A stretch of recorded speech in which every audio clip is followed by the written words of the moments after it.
but is a very quick car nonetheless. Yesterday's top time was out of the second session by Rob Severs. It was a 1 minute 33.105. That is going to be the target, and as I say, these two elements of the qualifying period are standalone. So it's one driver, one session, and you will qualify for the race that you will start. So the driver that you're going to see out first is qualifying for race 1, and then after that 10-minute break, we get the second driver in for the second race. Here on the live stream, it's going to be a busy day because we'll, in this first block, cover GT4 qualifying, also the second Mittelrhein Cup qualifying session, and that will take us to the first European Truck Racing Championship race that will be at the end of the morning. So we'll be on air until just before 12 o'clock local time. Then there's a break of an hour and a half or so before we have the first of the GT4 races. They get one today and one tomorrow. And then our third chunk of activity on the live stream will be the second of the ETRC races, followed in turn by the second Mittelrhein Cup race, and then the go and stop, which yesterday was long, but it was quite good fun. And if you've not seen it before, then it's very simple to understand. Two trucks go in tandem, and they have to run from the length of the pit straight down to the approach of the Mercedes arena, where there's a little box of cones, one in advance of two others. You have to hit the first one and knock it between the other two, and you do that in the best possible time, unless you brake very late, in which case you almost end up in out and out, and you obliterate all of them. Yes, as 1 and 2 did yesterday, so it's quite good fun, it's quite spectacular. We had the professionals competition yesterday and the amateurs practice, and they're going to be out, the AMs, for their competitive run at the end of today. So there in the pit lane, the GT4 contingent gets ready, including number 22, which is another of these rapid KTMs that we have garnered for the weekend. And that car in the hands of David Klaar and Lennart Marianec. Lennart, who is one of the Reiter Young Stars and drives in the Blancpain GT Series Endurance Championship these days for GT3 machinery, but came out of the KTM Crossbow Championship a season ago. Down to the end of the pit lane they come. We've had already 2 races at 2 venues, so 2 at Most and 2 at the Red Bull Ring, and Hamza Avega was the winner as a soloist in the first one at Most, and then the combination of the Niederhausers, Marilyn and Patrick, they were victorious in the second race there. At the Red Bull Ring, it was the Maserati of Romeo Dall'Antonio and Giuseppe Fasicola that won the first, and Jan Kasperlik and Rob Severs, the Porsche, victorious in the second race. And you've got Pro-Am and Am classes. You can't have an all-pro, there's got to be a Pro-Am as the upper level. So wins there have gone twice, in fact, to the Niederhausers. Once to the Chodzens, because they were third overall at the Red Bull Ring, and then Jan Kasperlik and Rob Severs won last time out. The Ams, Ivan Velachkov has had 2 wins. They both came in the Czech Republic at Most. There he is in the Sin. Also, the Maserati of Dall'Antonio and Fasicola has had a win. That was in Austria. And Daniel Laber, who I think is absent this weekend, he was victorious at the Red Bull Ring. Number 41 then is Nicholas Schürrle and Freddie Kramer, and as the session staggers through, we'll get an idea as to who has put who into the car first and who's qualifying. So it's 50 Anthony Chodzen to go first. Number 7, the eSky WP Racing Team Maserati will have Maciej Marcinkic first. 47 is a soloist anyway, Freddie Fass, so that's easy to do. Number 4 will be Jean-Louis Jasper in the Phoenix Racing Audi. 41, Freddie Kramer, and Ivan Velachkov is on his own. And then number 25, the Hurlinger Reiter car, will be Ilmari Korpavara with his KTM. More to confirm as they venture out. But Freddie Fast, what a great name for a racing. Yes, assuming it's a real one, because there is always this tendency at the Nurburgring, isn't there? Certainly in the 24 hours, that lots of people appear under pseudonyms. But yeah, Spider-Man, Superman. Yeah. But Freddie Fast goes up with Will Power and Scott Speed, doesn't he? They're the perfect trio of drivers. There is Jean-Louis Jasper in the almost martini-coloured Phoenix Audi, heading up towards the timing line. They get 20 minutes, so the number of laps that they can squeeze in here, limited. Jean-Louis Jasper then over the timing line, trying to get some warmth into the rubber.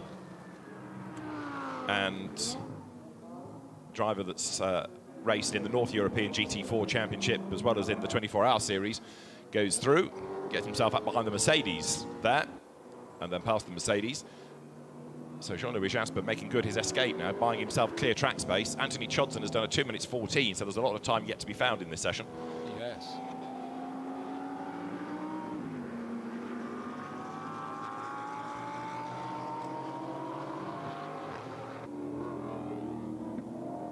I do love the sound of those Mercedes, though. Sound like Messerschmitts. You do, don't they? They're great noise, the Mercedes make. Oscar Tunjo, number 3, out on track. Now he's going to be one to watch, the Colombian driver, because he's had a pretty good single-seater pedigree, got as far as Formula Renault 3.5 before turning to GT cars. And Ilmar Kopavara, the Finn, former Clio racer, he's done the absolute best within the middle sector now, so the times are going to start tumbling. Jean-Louis Jasper up towards the completion of the lap as he comes through the Ad Van Bogen. Speed building, but he's got the track to himself here. Yeah, absolutely clear. The GT cars, if you were following the live stream yesterday, you will observe run the softer chicane. So that's the one that means you don't have to slow down quite so much, and it maintains the speed and the momentum, whereas for the trucks, to try and make sure they don't go above 100 miles an hour, they're always being limited, and so they use the tighter run through the chicane. Over the timing line then goes Jean-Louis Jasper. He goes quickest. 1 minute 35.140. That's good. But interestingly, I mean, the trucks are only like 20, 22 seconds slower than these cars. Yes. Which just shows how quick those trucks really are. Absolutely right, yes. The GT4 category that's been around for well over a decade now, but it's only really in the last 18 months or so that it's really exploded in the way that it has, with multitudinous championships now. Run by SRO, the Stefan Rotella organisation, and more manufacturers being tempted into the series. Initially, when the series began, when the category began, it was tuners taking a car and trying to make it into a racer, and it kind of worked, and it always had this great potential, but never really exploited it. And then, in recent years, the likes of Porsche and Mercedes, and then McLaren, latched onto the fact that there was this whole range of people wanting to do track days, and we could make a market, and if we're going to make cars for that, then we could do them to GT4 spec. And now, with so many turnkey cars available, the whole category GT4 racing has really caught on, perhaps to the detriment of the low-volume manufacturers. But there, Ivan Vlachkov, still second fastest with the Sin, 141.333. Very dramatic car. Yes, it's almost Group C sports car type, isn't it? Yeah. But you don't see many on the road, do you? No, and I believe that's the only R1 currently running in the world. Is that right? We've had 1 or 2 more racing, but I think they've met their doom. Fiery ends. Yeah.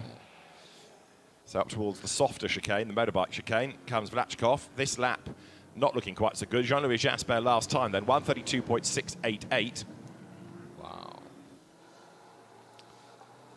Marcinkiewicz is third fastest now in number 7, which is the better of the Maseratis. Rob Severs, I think we'd put into 43 with Jan Kasperlik, former BMW racer. Mad Siljehaug could be one to watch. He's sharing with Marilyn Niederhauser, number 26. Siljehaug's quick. 20, Franco Kovac behind the wheel. Lennart Marionette we put into 22, the renumbered KTM, and Giuseppe Fascicolo into 77 Maserati. So gradually, everyone being shepherded out onto the circuit, and you've got the rankings there, but remember, it's the driver Jean-Louis Jasper who is setting the time. Anthony Chodson goes up to second fastest. Chodson 136.624 now, number 50 in the Maserati. There's number 3 Audi, which is Oscar Tunjo at the wheel of it, the Colombian driver, former Carter, Formula BMW racer. He was the runner-up in the Pacific Championship to Richard Bradley, now the international sports car star. And then Tunjo carried on in single-seaters. He went through Formula Renault 2-litre, 3.5, got as far as GP3, but then his career rather faltered. So he had occasional outings in the Spezial Tourenwagen Trophy, the German GT touring car category. Oh dear, 50's in strife. And that is Anthony Chodson, who was second fastest. He's fallen to third behind Ilmar Kopavara. And I think Chodson has just had a spin coming out of the hairpin, hasn't he? Looks like it, yes. But Tunjo was setting the fastest times yesterday in the practice. He's a handy peddler, all right. And having, as I say, had that season of club racing almost. He came into the ADAC GT Masters, so he knows about a GT car. But at the moment, do we have a lap time out of Tunjo? Not a proper one. It's a start-up lap, really, that he's done. Yeah. Siljehaug has just done the absolute best in the last sector. So Mads Siljehaug looking quick. Here comes Oscar Tunjo then down towards the Coca-Cola curve, heading up towards the timing line. And he'll come through in a moment, break the beam. And where will this lap put him? Giuseppe Fasicolo goes through ahead of him, and over the timing line goes Oscar Tunjo. And that, again, is not stellar. It's a 1:39.065. I know he's got 11 more minutes of the session still to run, but there's certainly more to come out of that car. Yeah. Through he turns.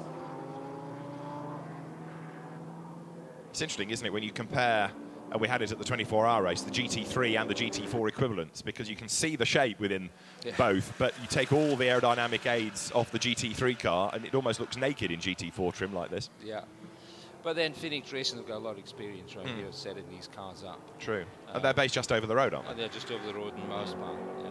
But these GT4s are so sleek down the straights and fast. That's where they get their best. Yeah, this bullet-shaped Cayman through again. This is Freddie Kramer at the wheel of 41, former rally driver, but he's another man with lots of experience of not just single-seaters, but also GT cars. Freddie Kramer came quite a long time ago out of the Ferrari Challenge into GT3 racing, and will be perhaps the quicker of the two in that car. 25, this is the Ilma Corpivara Benjamin Mazatis KTM. Corpivara doing driving duties in this session, second fastest, only 6/10 back from Jean-Louis Jasper, and 88 thousandths up on Mads Siljehaug. The timing gets worse, doesn't it? 88,000 up. It's incredibly close, isn't it? Yeah. Back out after his spin, incidentally, has got Anthony Chodson. Just going through pit out at the moment. And we've had a lap time deleted, oh dear, from Mads Siljehaug, having just talked him up. It'll be for exceeding track limits at turn 4, which is coming out of the Mercedes arena on that little run to the hairpin. He's had his lap time deleted. So now we've got Oscar Tunjo up to second fastest, number 3 Audi. Oscar Tunjo 14 thousandths behind the sister car of Jean-Louis Jasper. You can't say that the Phoenix cars aren't evenly matched, can you? No, absolutely not. Well, he seems to be on song now, Tunjo, so that's good. Yeah, it took him a while to get going, didn't it, really? Yeah. Get everything up to temperature, but as you rightly say, Martin, he's going for it now. So Tunjo might even bag pole position yet. Now, Mads Siljehaug, all fired up, having had his lap time taken away, has just done the absolute best in the first sector. You're looking at Tunjo, who is on a mission, and he's done a personal best in Sector 1. Not an absolute best, but a personal best.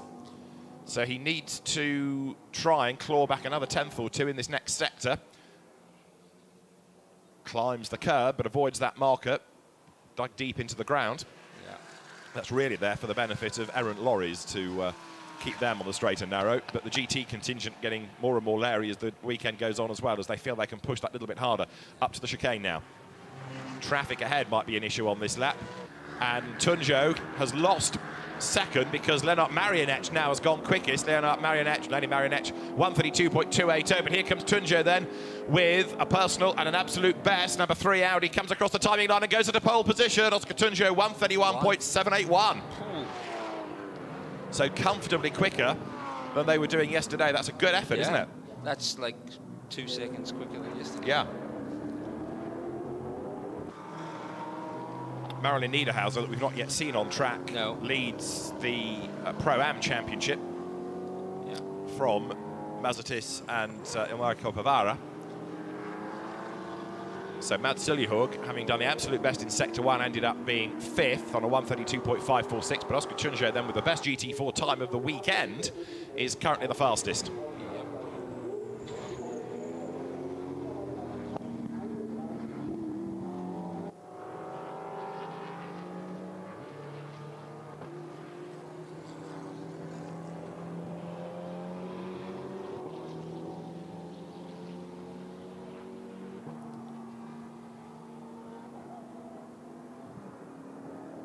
And Mads Siljehaug, it's still telling us, has had a lap time deleted for track limits at turn 4 now. If that's the same message, fair enough. If it's another lap, then he's going to be incurring the wrath of the officials. Yes. They're constantly doing it. Jean-Louis Jasper onto pole position now. 131.737. The margin between the two teammates is 44 thousandths of a second. Shows how precise the timing is these days. Yes, yes. Go to Australia, in fact, they do it to tens of thousandths of a second, to 4 digits, but to the thousandth, 44 thousandths between the two Audis. Exceptional. Exceptional. And look at that for track limits. Way up the curb on the inside, Jean-Louis Jasper hooks 2 wheels onto the AstroTurf, then runs a little bit wide coming out of turn 4, but there's nothing being left on the table here. This is maximum commitment, isn't it? Yeah, but taking those corners is just a bit too much. It's unsettling the car as he comes out of the corner, so he's actually losing. That's terrible. Sorry, my opinion. But, stops you getting the power down.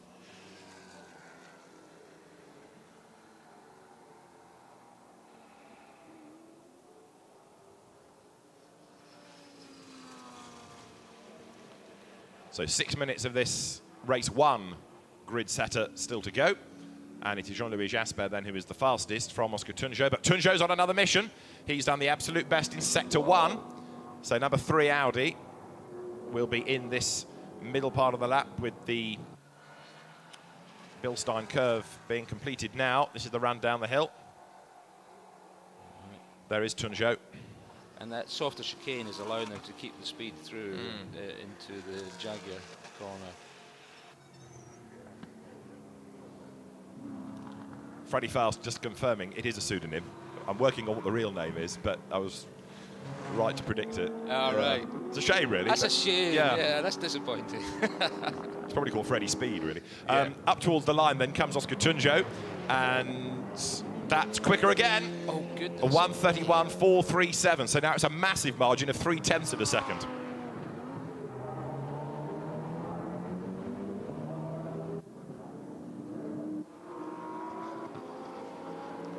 So number 3, Oscar Tunjo, now to the top of the times.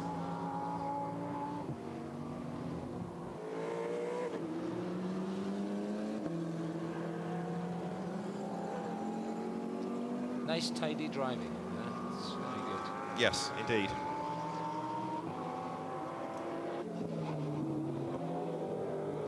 So what have we got left? Just under 5 minutes.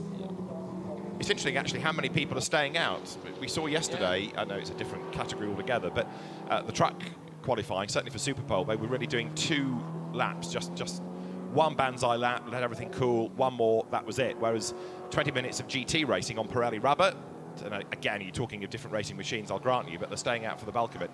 Ilmari Corpavara here. Some of that's down to the brakes of the trucks, though, because they just get so hot. If they get too hot, they just fracture, and some of them can disintegrate. They're like space machines, these KTMs, though, aren't they? Now, we don't see many of these on the road in the UK, but are they to be found on the roads over here? Yeah, they're quite common over here, but then everything's quite common over here.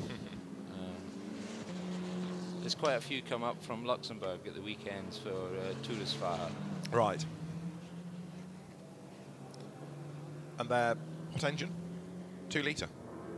Oh, I'm not sure. Right. But they don't weigh very much from memory. No. And KTM, when GT4 started, used to run the crossbow in open form, didn't it?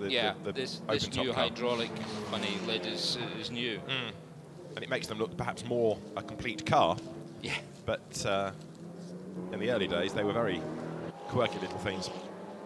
But GT4 really has moved on a huge way from KTM and Ginettas taking on Guido Kennis with his BMW Z4 in the early days of the championship, for example. You've always had BMW M3s and the occasional Porsche, but like I said earlier, it's only in the last couple of seasons, really, that it's taken off in the way it has. Mads Siljehoug keeps yo-yoing up and down the order, and he's back up to 3rd now. This is Lenny Marionech. Way up the curb in the Reiter Engineering run car.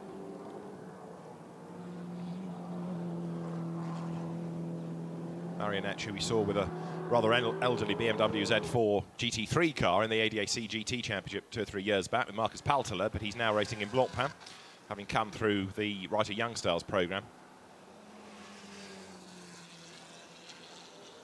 The Sin that we were talking about earlier on, 7th fastest of Ivan Brachkov, and slowest, in fact, at the moment, number 20, which is the Franjo Kovac driven Mercedes.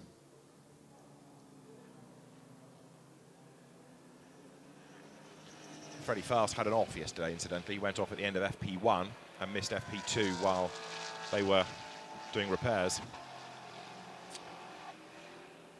Jean-Louis Jasper has had a lap time deleted for track limit abuse at turn 4. Okay. So there's another driver in strife. All right, that's Siljehaug pressing on, and there, 47 up to the timing line is the aforementioned Freddie Fast. So he's driving solo in this competition.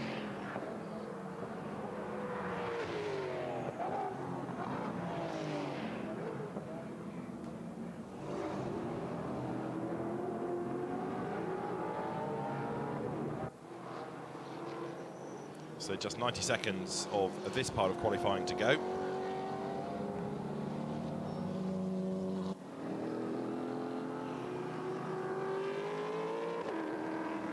The Mercedes is another great car, booms along.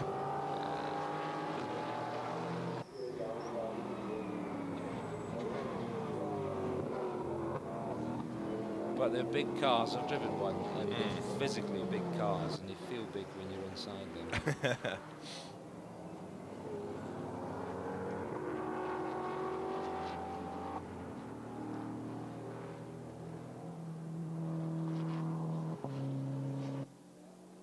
So the flag is imminent. Yeah, 40 seconds left. Tunjo still at the top of the leaderboard.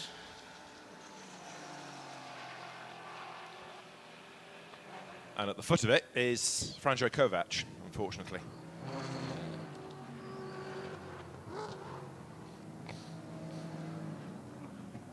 Kovac, the Croatian, 63 years of age, very experienced driver, but to a given level. And he is 3 seconds or so off the pole time. There's the Sky-backed number 7 Maserati of Maciej Marcinkiewicz at the wheel. Mads Siljehaug has gone up to 2nd now, behind Oscar Tunjo. Jean-Louis Jasper down to 4th after having his best lap taken away, and the flag is out then. Yeah.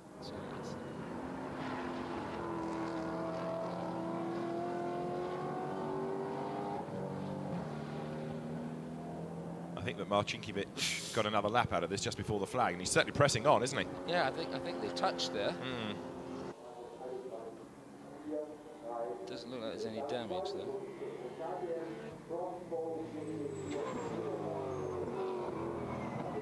So a number now taking the flag in the pits rather than staying out. Oscar Tunjo then having done that gun time. He is the fastest. Way up the curb goes Freddie Fast in the background.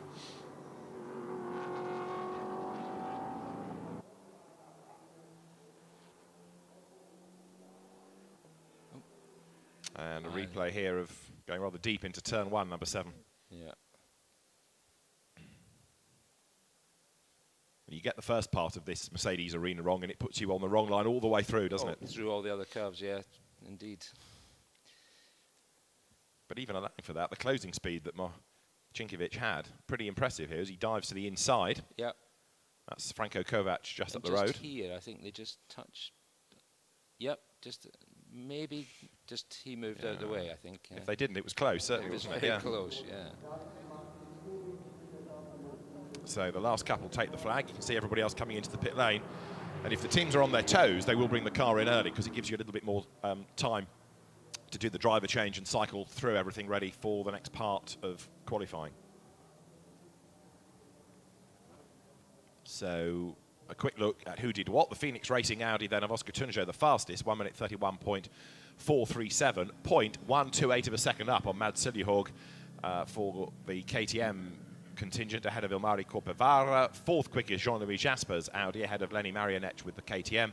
6th fastest, Rob Sever's Porsche Cayman, which was quick yesterday but struggling a bit today. Yeah. The best of the AMs, Ivan Vlachkov 7th in the Sin ahead of Giuseppe Fasicola and Maciej Marcinkiewicz, with the top 10 rounded out by Freddie Fast. Anthony Chodzin was 11th. Freddie Kramer, rather disappointing, only 12th quickest, and then Franjo Kovac rounding out the 13 that we have for these two 1-hour races. So the Central European Cup for GT4 cars still growing in numbers, but with the increasing popularity of GT4 racing, there was the main European Championship at Misano last week, which after perhaps a little bit of damage and mechanical drama for one or two might have affected the entry for this weekend. But largely, this is a different entry normally, and interesting to see who the stars are in this category this weekend. And hopefully this time Rob Sievers won't collect any damage from errant Maseratis.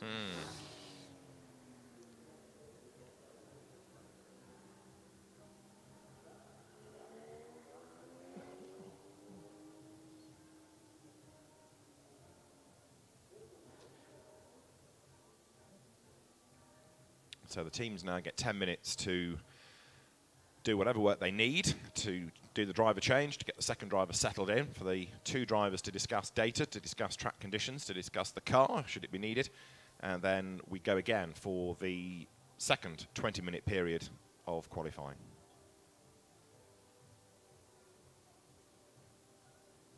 Absolutely fabulous weather at the Nurburgring. Oh, yeah. And you can see for miles looking into the distance there. Yes. And thankfully, we have working air conditioning in the box. Yes, indeed. Yes, it makes life a lot more pleasant. Yeah, I've just looked online, and it is a 2-litre engine in the KTM. So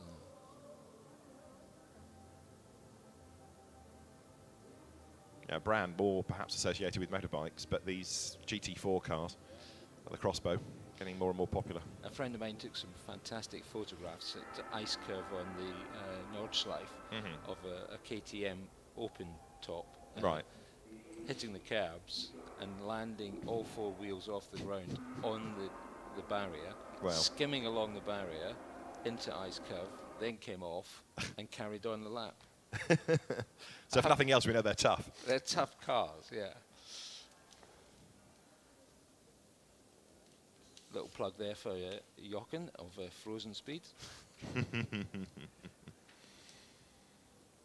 Are they popular cars for track days as well? Yeah, not just they're racing? very popular. Yeah. You know, they're a bit like those aerial atoms. You know, the power to weight ratio is just incredible. It's, but you know, you're very exposed. But no more so, I suppose, than a normal convertible. I would. Sure. Yeah.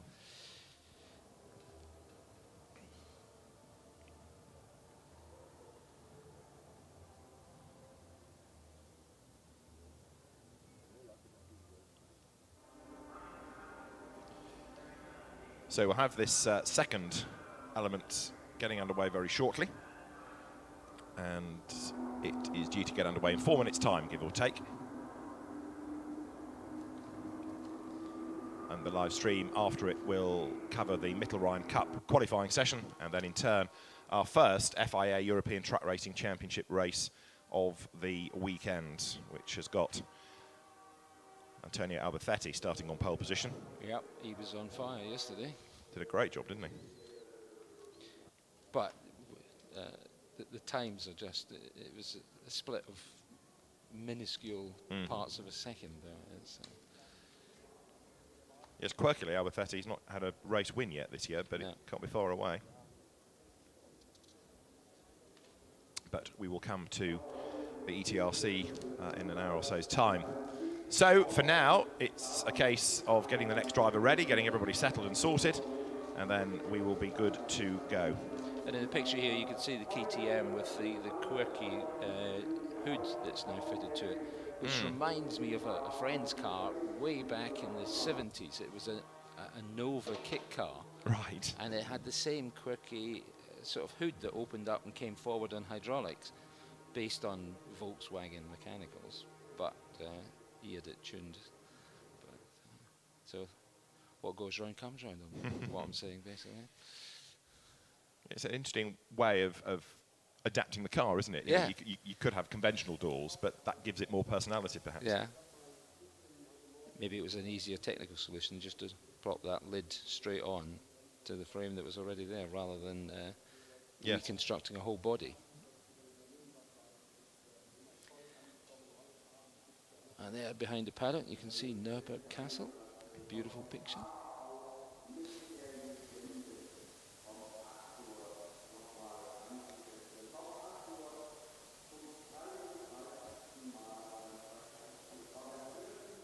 So Marlon will be jumping into the number 26 car for the second session, I assume.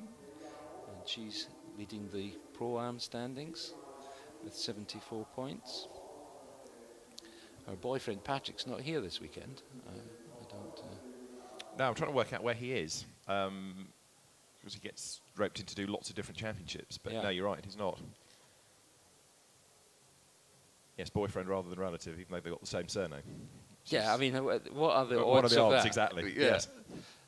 Race drivers meet each other, same surname, and end up in the same team. It was meant to be. Yeah, yeah. And she doesn't even have to change her name if they get married. Indeed, indeed. But he did a blinding lap in the last race in was it Misano? Yes, in the European Championship. Yes. Yeah.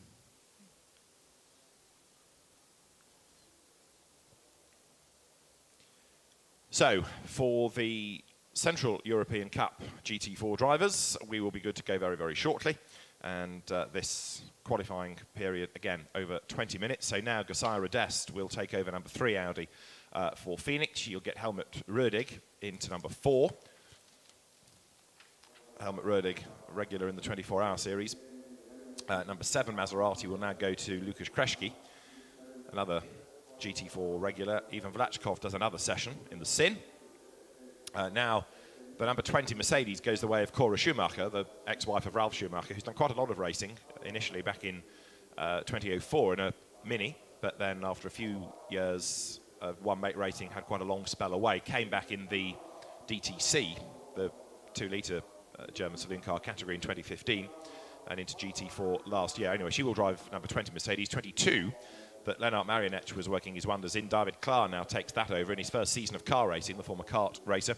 Benjamin Mazatis, ex-Formula 4 racer, will go in the KTM that Ilmari Corpevara was driving. Marilyn Niederhauser takes over from Maud Siljehaug. Nicholas Schürl will drive the Porsche that Freddie Kramer was in. Jan Kasperlik, another GT4 regular, takes over from Rob Severs, the BMW dealer. Freddie Fast goes again, and Dad, Piotr Chodzen, drives 50, 77 now for the Italian engineering contractor, Romy Dall'Antonia, the former Italian hill climber, an autocrosser, a motorbike racer. So out they all pour, and we are in business for another 20 minutes. Yep, here comes the Maserati. I don't think you could get further removed, could you, from a GT4 car to a racing truck and vice versa, but the fans being treated to something very different this weekend.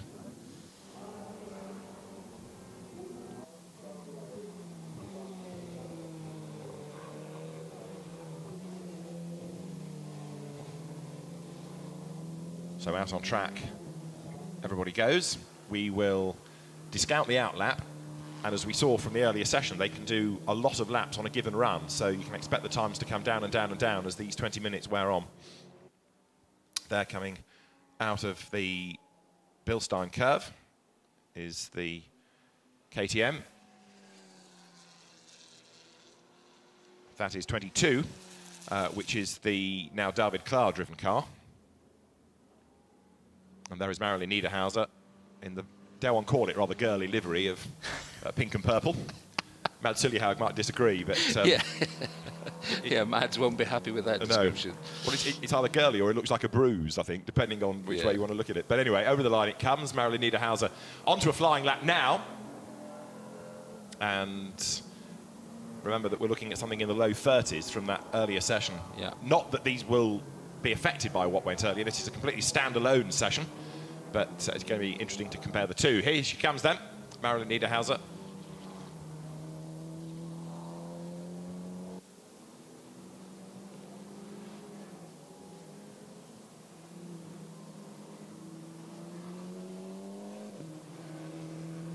Back onto the power, and now the sprint down towards the hairpin at turn 4.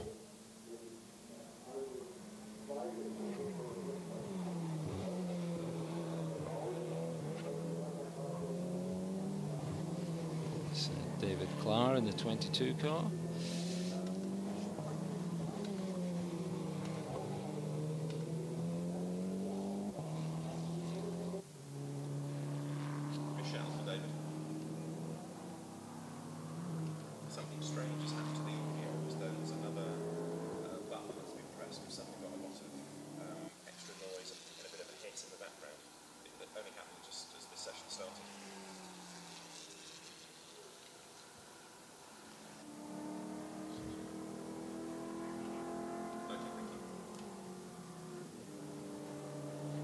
So there's 25, which is now Benjamin Mazatis, who came out of the Formula BMW Talent Cup 2 or 3 seasons ago through Formula 4, but has made a name for himself of late in GT4. Sorry, go on. I was just going to say that the KTM cars don't seem to be suffering so much down the straight as they did at Mizan. No, they're holding their own here, aren't they? Yeah. And Mazatis has just done a 1:34.508. There's a rather cautious Maserati venturing out, which is not Giuseppe Fasicola now, Romy Dall'Antonio at the wheel. Yeah.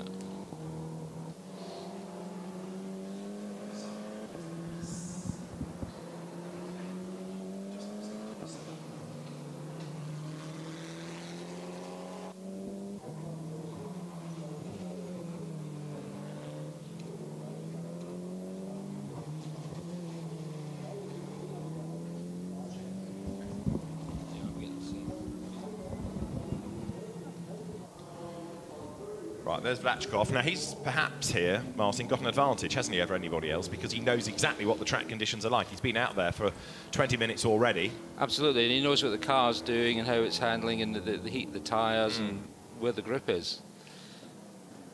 I tell you what, that livery really helps that car. It looks really purposeful, doesn't it? Yes, yes.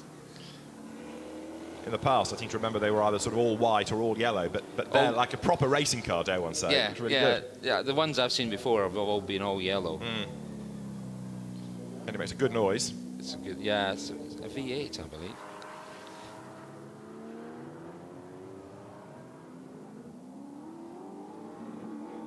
Used for only 200,000 euros. A snip. Snip. It's a Bulgarian made car, incidentally. Yep. 6.2 litre V8 engine. Yeah.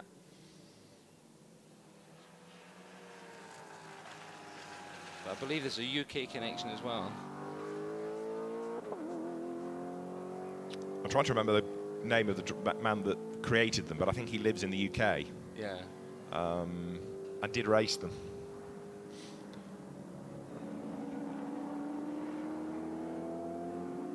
Rosendaskaloff. Yes. And he does live in the UK and race them himself, Rosendaskaloff. So although they're based in Bulgaria, he is based in the UK himself, or has a residency in the UK. Right, time's starting to tumble, and it is relevant that we talk about the Sin, because Vlachkov is the fastest, 1:32.673 now. Benjamin Mazatis for the KTM squad, second fastest, and has just done the absolute best in the first sector. And number 7, which should now be Lukasz Kreszki, but is still being shown as being Marcinkiewicz, has done an absolute best within the middle sector. Yeah. So I'm slightly puzzled about number 7. Yeah.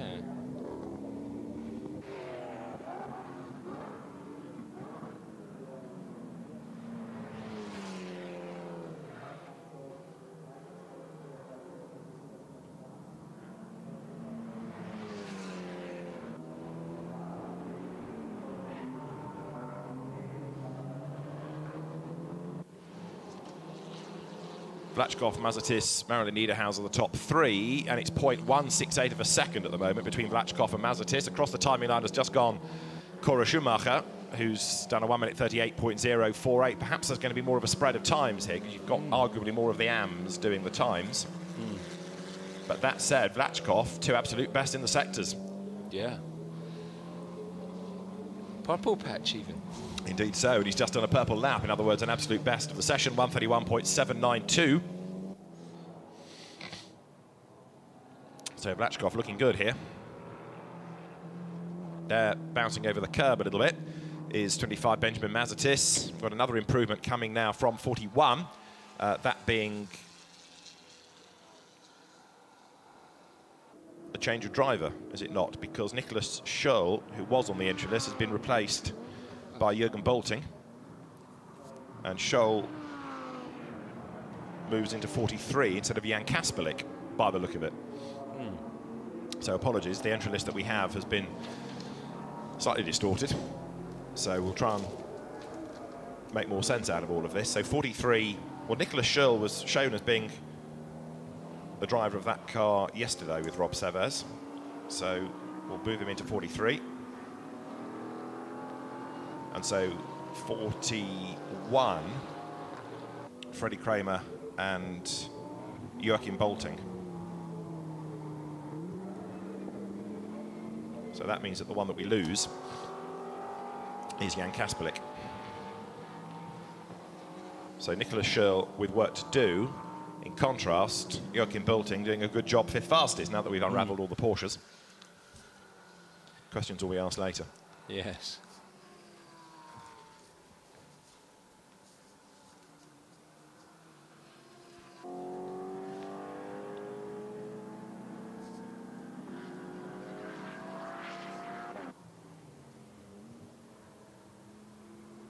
Roddick using all the curbs there through the chicane. And Vlachkov, who is the fastest, is now pitted as Josiah Radest, second quickest, heads up towards the timing line now and goes through but doesn't go any quicker. Misses out by 0.4 of a second.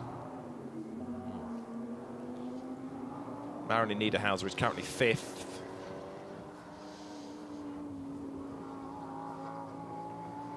And the road number 7 of Marcinkiewicz shown as being fourth quickest, 1:33.366, but confirmation of the driver of that we'll get in a moment, I'm sure. 26 Marilyn Niederhauser goes through. Benjamin Mazetis, second fastest, absolute best in the last sector.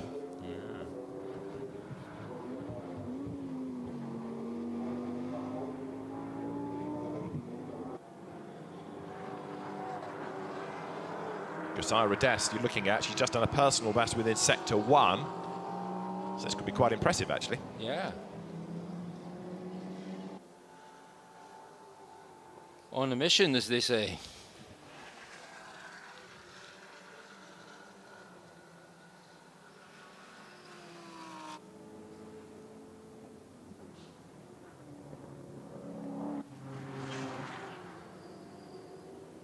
Nicely done through the chicane.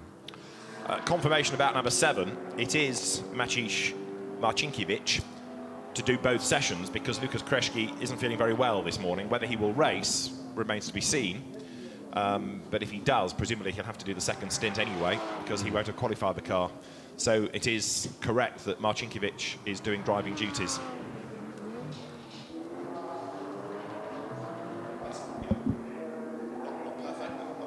It's a lot better. Thanks, Misha. Right, Josiah Radest then still pressing on, fourth fastest. The last lap started well, but then rather unravelled and very, very wide at turn 2 there.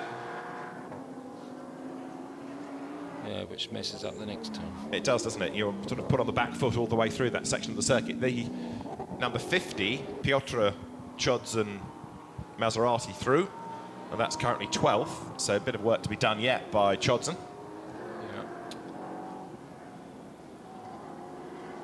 And the Romy Dall'Antonia Maserati, flattering to deceive a little bit, that car, because they've had a win at the Red Bull Ring, but it's only 10th fastest for the moment, so maybe this is not a Maserati circuit. Struggling to wring the pace out of the car, seemingly. Yeah, but Tunja was doing so well yesterday and this morning. So in the Audi, yeah. That's Cora Schumacher. Out of turn 1, whoops, getting far too deep into turn 1 into the Mercedes arena, Romy Dall'Antonia. So Dall'Antonia survives, but after a moment, after a little excursion there. They look big cars, the Maseratis. They look really long, don't they, in comparison?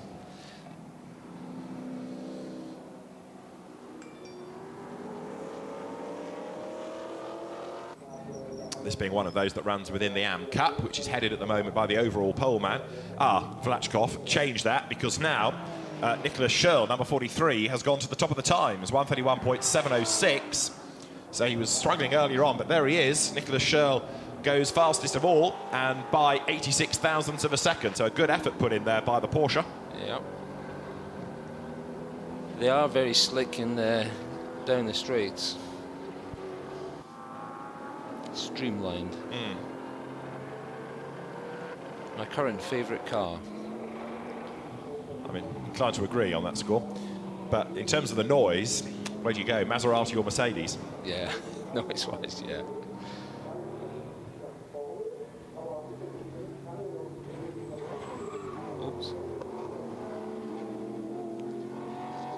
Just under 7 minutes left. Yeah. And Nicholas Scherl, in his first season of car racing, with a good karting pedigree, coming then now up towards the exit of the Bilstein curve. But I think the traffic might be hobbling him a little bit on this lap. The Allied Racing Porsche just being slightly delayed. He's quickest of all. And we've got the leading 5 covered by less than a second here.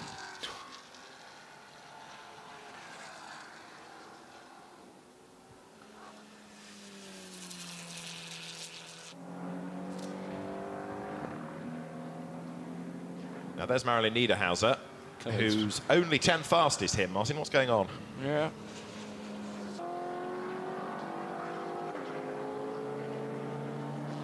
Through the Jaguar curves, down the straight, so we'll get a time, but it doesn't look quick.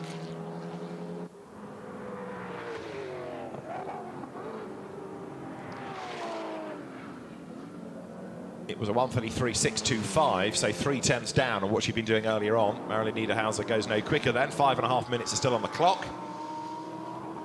Through the turn 1 hairpin.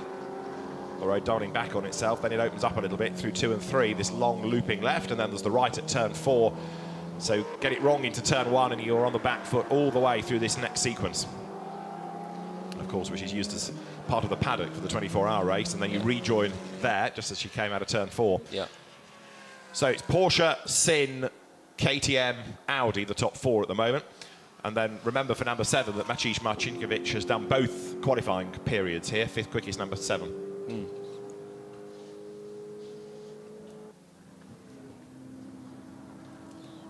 Josiah Rodess pressing on, number 3. But can she get anything else out of this car? Another former single-seater racer, race in the UK in the Winter BRDCF4 Championship, but it's in Volkswagens that she made her name initially, in the Castrol Cup, in the Sirocco Cup, and then in Audis with the TT Cup. Has raced in the IMSA Sports Car Challenge in the States, as well as in TCR in Germany. So very experienced driver is Josiah Rodess. Down now towards turn 1. That last lap was no quicker, but she missed out by just under a 10th. So she's trying hard. Yeah. Bearing in mind that the races are an hour, the tyres have got to be durable because they don't want to do a tyre change, so you can anticipate many laps out of them in a 20-minute qualifying period. Nicholas Scherl has just gone through again. That was a slower lap because of the traffic, but the speed with which he went down towards turn 1 suggests that he's on another mission. And, Cora Schumacher is way slow. She's 5 seconds off the leads. And Joachim Bolting's Porsche has had a lap time deleted for track limit abuse at turn 4, so it's coming out of the arena, running really, really wide onto that short straight down to the hairpin. There is Bolting. Cayman, this bullet-shaped baby Porsche, coming into the Coca-Cola curve. Are we Coca-Cola or Jaguar these days? Jaguar. Jaguar, is it now? It depends which track map you look at, but it's hard to keep up with sponsors. So, Jaguar curve. Yeah. Right.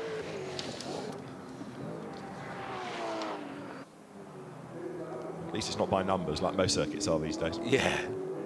That's better with names. Absolutely. Better with names. Absolutely. I can long remember this press conference at the very first Valencia street race Grand Prix, walking into the press conference, and Bob Constanduras was talking to Fernando Alonso about the circuit and about corner names and numbers, and of course all the drivers and the engineers just say turn 1, turn 2. And Bob had started this sentence he couldn't get out of about British tracks with names and Knickerbrook at Alton Park, and you could see Fernando Alonso glaze over thinking, what is this man talking about? Trying to explain to anybody how Knickerbrook got its name is hard enough, never mind in a foreign language. Yeah. But at least, yes, here they might be sponsors, but we have got names. I suppose the one exception is the Michael Schumacher S, isn't it, which is on the full Grand Prix circuit. Yeah. So out of the hairpin, a.k.a. turn 5, comes Cora Schumacher. This is the Ravenel curve into the Bilstein curve, otherwise known as the S's. And then speed building to the Advan Bogen, and then up towards the chicane, and then the Jaguar curve. So there's the Mercedes. And again, we had this at the 24 hours with the GT3 and the GT4 cars together, and you contrast the two, and these with very, very limited aero indeed. A great entryway into GT racing. And for the drivers, you know, you're getting a lot of track time at some nice venues, and it's a good category to be involved in. To the pit lane comes Josiah Rodess. That's it, I think. She'll call it a session from that. Yeah. So we've had 4 races and 4 different winners, one of whom is absent this weekend. In fact, Hamza Vega, and another 2 drivers that have been part of winning crews absent as well. Patrick Niederhauser missing this weekend, and Jan Kasperlik missing this weekend. So it does leave the way clear for 1 or 2 others to come through and take some glory, doesn't it? Yep. Oh, a bit wide for the Maserati. This is Peter.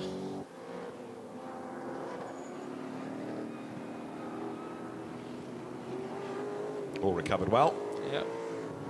Lovely livery though. I like that, the white and the wine. It's classy, isn't it? Yeah. Yeah.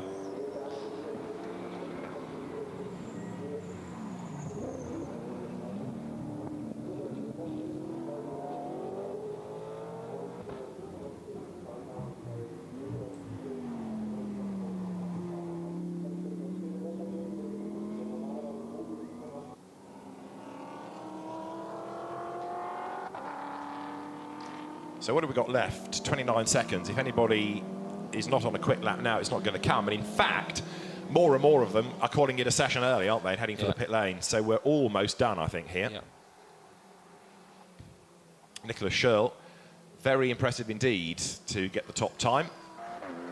And giving Porsche something to cheer about here. The Allied Racing squad ahead then of the Sin of Ivan Vlachkov. Then it's Audi, thanks to Gasar Rodest. Then it's KTM, Benjamin Mazatis. And here you've got number 4, Helmut Rödig, and he goes for the pit lane. So I think we've seen, although it's not a bad effort by Rödig, that Jean-Louis Jasper is the quicker in that car. And what, again, is always fascinating about these 2 driver races is the different speeds of the 2 drivers and how a car will rise and fall in a given stint depending on who's behind the wheel. And so if you've got a soloist that's consistent, as Vlachkov is, over the course of an hour, could he be a race winner? So we'll look forward to the first of the GT4 races, which will get underway at 13:40 this afternoon, and we'll have that covered on the live stream. We'll be on air at 13:25 with the build-up to that race, which will last, as I say, for an hour.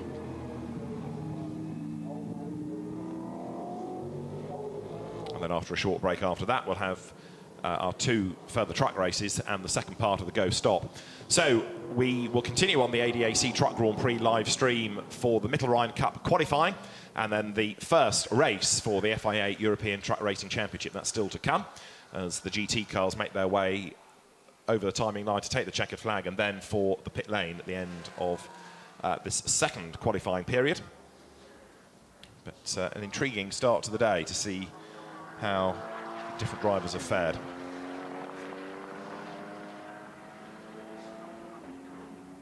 Yeah, so Scholl's fastest lap means that he is 24 seconds quicker around the track than the Han, just as a comparison. Car to truck, yeah. Car to truck, yeah. So confirmation of the times then at the end of Q2. Nicholas Schürrle faster than Ivan Vlachkov by 86 thousandths. Gasar Rodest bags 3rd from Benjamin Mazatis, and then the best of the Maseratis of Romeo Dall'Antonio from, again behind the wheel, Maciej Marcinkiewicz. 7th, Helmut Rödig from David Klar, and then Marilyn Niederhauser with the pseudonymed Freddy Fast, 10th quickest. 11th goes the way of replacement driver Joachim Bölting, ahead of Piotr Krodzun, and then it is Cora Schumacher who rounds out the 13 that we have in the GT4 Central European Cup here at the Nurburgring this weekend. So again, a good variety of cars and another rather jumbled grid. It's going to give us 2 very interesting races, that's for sure. Yeah. And again, the leading, 6 covered by under a second, and it's not that big a gap between the next gaggle of cars either. Again, you're talking just fractions of a second. So with the exception perhaps really of Cora Schumacher, who's 4.7 seconds off pole, 2.2 away from the rest, it's all pretty competitive ahead of her.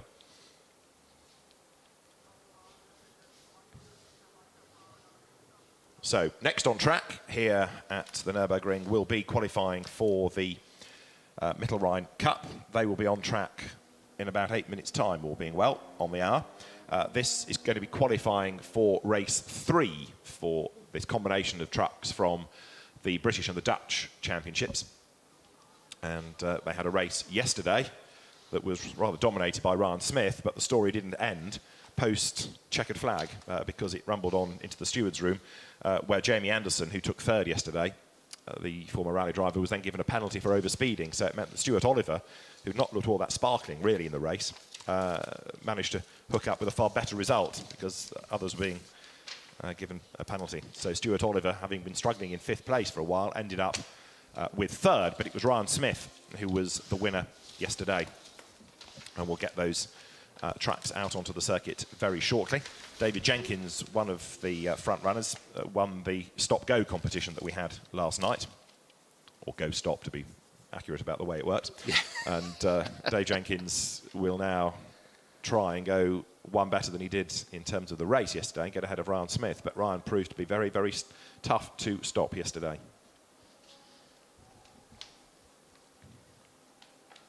But then was slower in these other truck in the next race. So obviously switching from truck to truck, you can't take the speed that you had in one through to the other because they're obviously slightly different.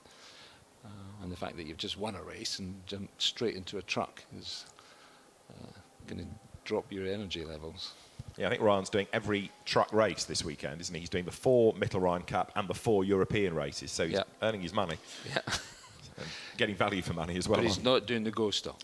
No, he's been allowed off that for good behaviour, I think. Yeah. He needed to take on some liquid last night. Yeah. Great character, Ryan Smith, who's only been in the sport for, what, 4 years, but has won a huge amount in a very short space of time. Yeah.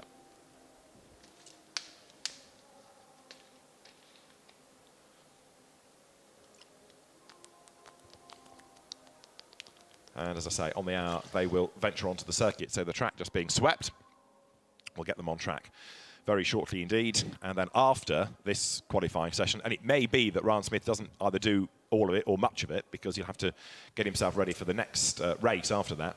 But here they come, and there you've got Dave Jenkins there, number 69 in the MAN, 95 Ricky Collett in the very smart MAN, the haulage contractor ahead of Heinz Werner Lenz. Number 11 there you can see is Martin Gibson, part of the Stuart Oliver team. 23 is Jamie Anderson then, who lost that podium finish yesterday for overspeeding. And 79, Luke Taylor just coming out. He was very competitive yesterday.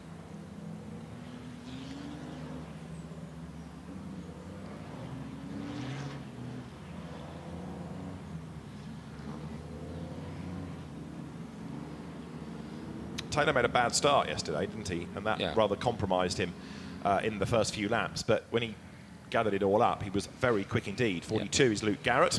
Yeah. He's late father Rob.